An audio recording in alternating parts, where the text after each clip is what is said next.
Dieu, dès toloba ki tozala to yamba mama tete lelo, no mama funa yamba ye na mama fifi tomate, mais ngazui contre temps na yamba ye na pas place de Jésus. Il peut poser ma question. Ok, merci beaucoup, sœur Karen Olenga. Donc, maman Fifi s'excuser. Moi, tu t'es au sein micro bien, au la caméra, na biso ya lokola TV.com, liko TV na kata émission Point de vérité. Moi, tu étais toujours à Sarono Mingi, toujours à Echo, que maman ko bon thème là masukaka bana asala musala boy. Avant tout ma question c'est musani yo salaka. Comme fondation, sans fondation. C'est vrai que c'est une fondation. Alors, moi, tu étais fougon, qui est là plus. La fondation. Ok. Au sein de la fondation, on appelle comment on. La fondation est lutte contre les drépanocytaires. Ok. Tout ça, tangaté, bien, bien, tanga, mais encore mon atimbali bousso. Parce que, bah, mon terme médical, c'est les belés. Et ça, nini.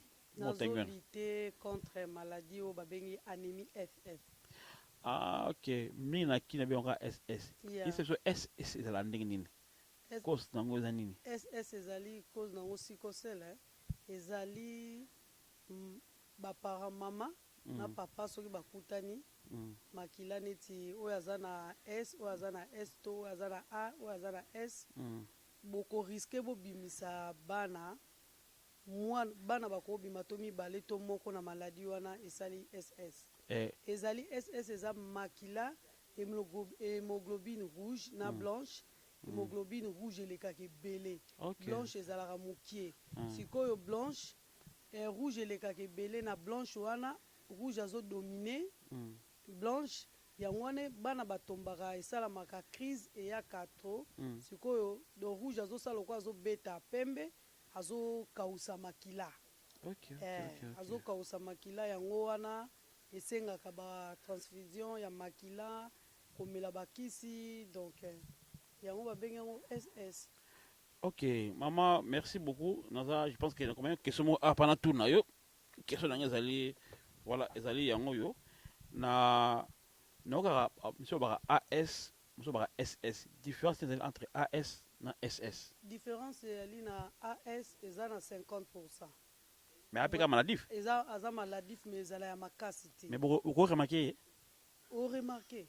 Vous remarquez que eza donc les muso ba mona bandozala fatigué misu na ye bandozala un peu jaune abandozala pâle donc kokola neza na problème passe bon SS SS neza 100% wana peneza automatique donc on est anémique on est anémique on est surtout anémique mais AS pesa anémique ba parce que ba makamana bien c'est mona bando vimba libumu makolo maboko donc circulation sang eza bien te marché très bien te on a rouge eleke belé blanche eza mokie siko na kisi oyo nde ebimi eza ko combattre ezo boma rouge tokoya na bakisi topesa bina temps osusu bakisi mais il s'habille sur maman na mono maman vraiment on a poto maman poto na mona poza le ngoma bobila dawa ça maman fani bien awa mais ni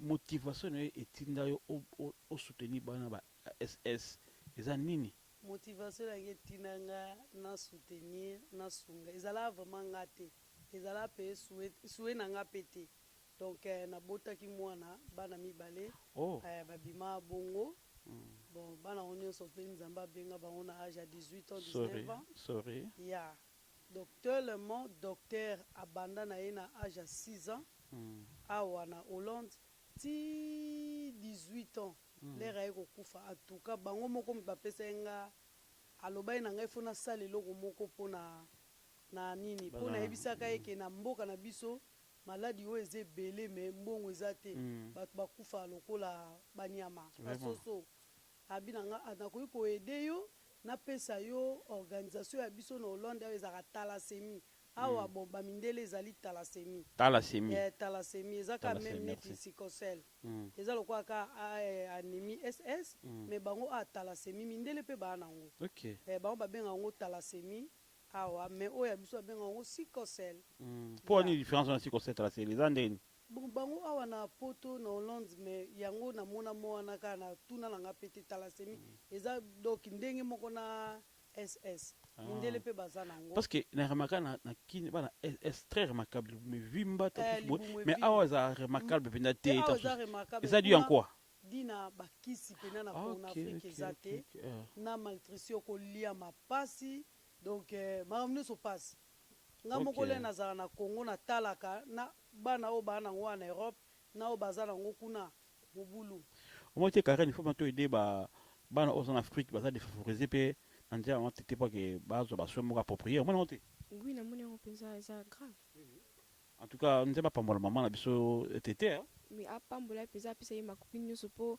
akende kosunga bato wana amen siko maman tété yebisa biso toyebi cause donc tant au salon to comprendre ko sona muté moko parce que yomoko tu as vécu ça mais na association na fondation na tété yenga sona bosanité nin oyo so sala tato bien awa na Hollande na Congo aussi ka passe ezali est-ce que so sala pas avant que ba soutenir ba yomo so sala nini parce que Jésus a isa ba porte bozana nini autre za moi mapa na nini na mbisi yo pe pa basunga oyo so sala déjà nga penda na kosevante te na bimisa penda propre mbongo na nga moko pe OK pona ko aider kosunga biloko nde ezokota badouane bakisi nga moko nzamba zoyoka nga mbongo na nga vraiment esila pona nimena yebi nzamba ofuta nga so afuti nga ta ofuta bana nga ah no land ozo vivre na ville na vani na ville à Leiden. OK merci mais na Congo so kenda pe osala action na Congo na Congo na kenda ta 7 fois met fois na kenda ah bon na salaka na nde na alia pe na vandi bo na tindaka na otinda bakisi ezokena ba église bazokabola en tout cas na sala voilà maman Fifi Tomate omoni to sungwata bo elinga lula tala bando toko soutenir bango penza obaza na makasima bien maman Clémence maman Tatiana to sunga maman na biso baza ba idée ya boye basa ebele obasa ba organisation ya boye sikoyo yebisa biso non ba to bien ti bon samaritain niveau ba kisi parce que elozo na mboka Congo pendant kosunga bango pour ba kisi la cher to monu a wina ba kisi n'était car on a question au retourner pour ba kisi bakisi oyo esaka nini mpona bato baza na SS neti kisi oyo babengi Exjade ezali na Feriprox ezali na Hydrea ebima sika bakisi oyo eza kocombattre mpona maladi wana mpona koboma neti ba hémoglobine rouge ezala na se blanche eleka ebele soki rouge ezolekaka trop likolo yango bana bakomaka na bacrise donc malformation libumu kovimba kolia bien te donc ozala bien te fatigué donc aozala bien te libumu donc passe sikoyo bakisi oyo Exjade na Hydrea na Feriprox yango eza kocombattre combien boy kisi oyo awa nde kaka na simbi yango eza na 750 € hein moko soki na Kinshasa kuna $500 basombaka yango pe te kaka nga mutu na piaka bango natinda ata plus de 400 cartons na Kinshasa kuna oteka combien kuna na otekela ngo na meka koteka basomba na bango koteka kokabila na otekela ngo ah bon gratuit mama nzaba mona basala nzambe obo ozomana mama oyo aza besoin bate mais zwaka sika ozali fuka mabondela mpona ye papa José Koko prophète Zolandonga prophète Jocelyn botala mama oyo parce puis Roger kobondela mpona ye na mosala aza kosala mama jesali koyi tala mama oyo tokosuma na prière bango basala mosala malamu je pense que mama elinga lola yoki yo akozwa contact mpona kosoutenir yo continuellement yango mpe na ndako neti paracetamol oyo ozomona kaka kombo paracetamol mais eza na 49 € oyo soki omeli yango bango basufraka na mikuwa donc okokotambola te donc mikuwa elemba donc eza pasi soki kaka meli yango kaka 3 ntongo midi pokwa utatelemi okay. eza na 49 € sikoyo nakabaka yango plus de carton moko 49 40 paracetamol na pamba carton moko kaluza oki paracetamol kaka 49 € eza paracetamol nde moteke eza kaka kombo paracetamol mais tefa eza spécial pona bana ya anémie. Mais biso pe mutu normal à cause on peut ça à sentir fatigué. Mutu so za fa mais eza pena totalement pona bango. OK. Biso pe to koyi ko melango mais eza cher. 49 euros ba pesa ngo pe batuti. Oyo na pesa ngo na Kinshasa. Bongo yo siko so lingo sala nga mabe. Na ebité. Nza baza juste avant musala osala. Na moni ba kisi oyo bandeko botala mama oyo musala osala na mboka oyo ya Hollande organisation ali reconnu officiellement et puis na mboka Congo asali ba action ba kisi ali cher. Toko sunga tra ba transport ya ko tindaka ba kisi na mama Alpha Esther Okoko zomona ba maboko bona pona ye to soutenir mama pasteur to soutenir musala oyo mama Lydia sans Lydia to soutenir mama oyo na ba moyen atinda ba kisi asengaka ya sengite mengai etaki molobeli ya peuple na sengi to soutenir kaye mama na mona bozo bongisa parce que toute mission tozongeli awa bo bongisa organisation mo bozali pa na ko soutenir ba défavorisés bana ba vieillard.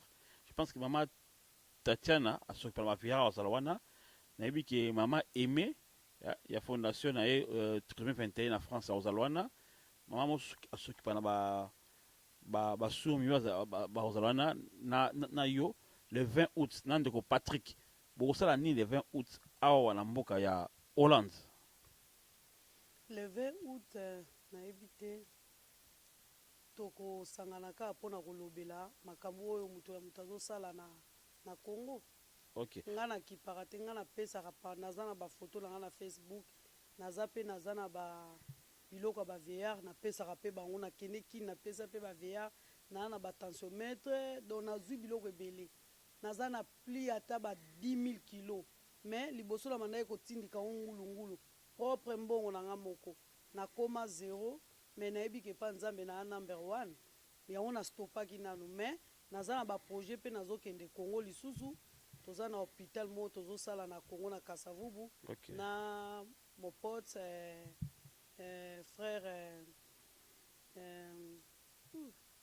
Donc vous avez un projet là de comment pas ça c'est très bien uniquement pour na bana anémie tozo kende na kini uniquement pour la bonne anémie. Voilà, on a qui bongo les missionnaires Placide de Jésus.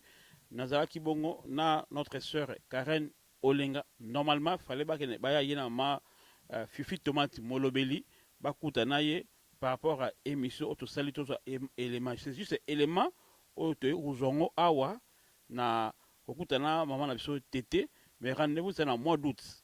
Et ça la journée moko to bengi ça ba chantre ba koya to bengi ça comédien to no komboté to ça contact ba kozana biso et puis ba homme de Dieu ba musicien to penser to sambeli to kabi to koyoka ba koloba nini basala kapana ba ndiko je suis béni je suis Congo mais ce que vraiment ça penya na action parce que na Facebook tu as photo je suis béni ba ça penya ele Congo ele béni parce que azo sunga batu voilà to ba action misala ele kandi maloba ebele lo sam zali malamu mais to sambela na ba action to ndima na ba action to lobela pe na ba action boya komona batu osukipe na bandundu manyesa na koi zala wana batu osukipe na ba lepre ba maba to benga maba ndeko Patrick akozana koloba mama na biso bijou afayi Belgique akozala Audi Liège akoya kolobela na ba somiwe ba baba kolobela na organisation wana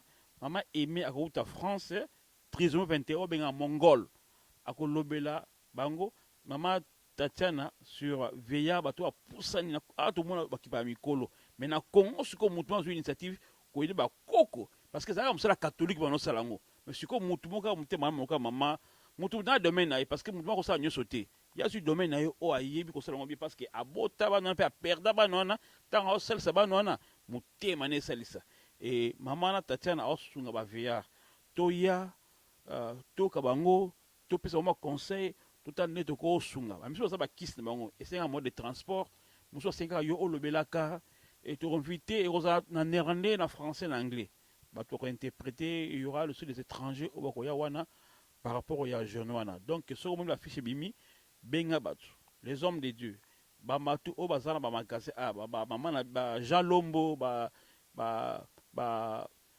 José Makonda to sala wana ba mama Lydia ba sati Clémence to sala wana Feli père double to sala wana bande ko tuba Scott to sala minda ba to ba salon vinga les meilleurs ko zanga te bata salon bo kanga salon ko bo bien to sungi o bande bo ba client bien ba salon bino bata magasin tout o yawana ba pasteur ba journaliste ba ya ba site mususu to za beso salon nga ministre bo yawana toza pena beso ba malu kazadi boze belé na constitution sauté to ya wana pa na ko sunga ko solola eza journée moko et journée congolaise ko passer ko kanisa ba o baza défavorisé na mboka ya Congo na ebité Karen soza na moko avant que tu pesa maman na biso micro.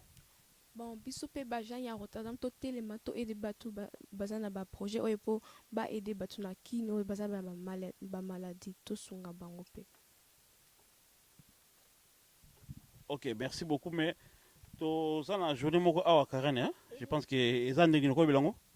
Bon, tu as la journée moko le 16 juillet na Bokaya Belgique na Bruxelles pour na concert ya maman biso pasteur Julia Ndonga.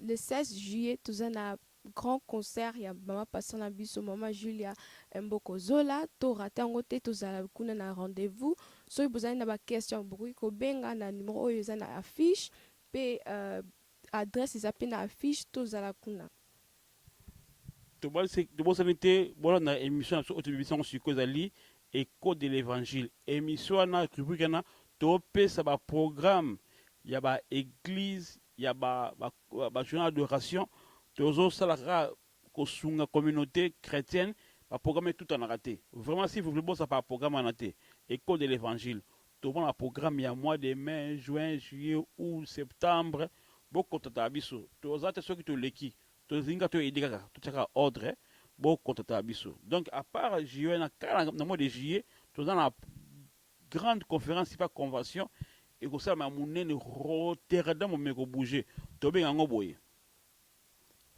Maître de l'Éternel, 5 doigts. Il y a 5 hommes de Dieu. Tout ça, pasteur Pierre Roger, V. Palmier. Il y a Dieu vivant. Tout ça, pasteur José Okoko. Il y a organisateur. Il y a Milouana. Il m'a organisé l'église Effaï Rotterdam. Tout ça, il y a pasteur Deo. Il y a la voix de l'éternité. À Rosalawana. Tout ça, il y a pasteur Sami Ndonga. De la vérité et puis prophète Jocelyn il y a Effaï donc bon bana musalango ezalaka bien que Effaï a initié mais il y a musicien à Rotterdam protocole à Rotterdam tout tu peux un programme ici parce que Gozara est monté et Gozara peut-être premier jour dans la salle Effaï et puis deuxième jour qu'est-ce que tu parce que il contenu tout des grands événements ça makala na mboka oyo ya Rotterdam déjà conférence unité boy. Donc voilà, on te bengi si bino bozangate, surtout pas dans les 16, maman Julia Vana à na Hollande. Tous à la wana pas te soutenir. Tu peux si maman a vu son mot de la fin, so ko suksa momo ko pe batmo ko dikase ba o asunga kayo, o tomoni micro na yo, o tali caméra, o lui mot de la fin. Bon, pour na na le logo so lo baté na fenga merci. Na bino nde boyambinga bolinge boye ba comment que na salaka. Toujours la journée le 16. Journée le 20 août. Il y a le 20 août. Non, le 16 juillet aux Alal. Pourquoi vous donnez le 16 juillet? Madjoula, le 16 juillet. Merci beaucoup. Tous les régime et Sika, Oyo, émission Ezali, Carlos Kalouza, les grands réalisateurs. Bolinga watu webi msalaba simba fête na bino na ba organisation ko ba Carlos Kalouza, Main Blanche et Zamalamu. Ciao ciao. Ciao.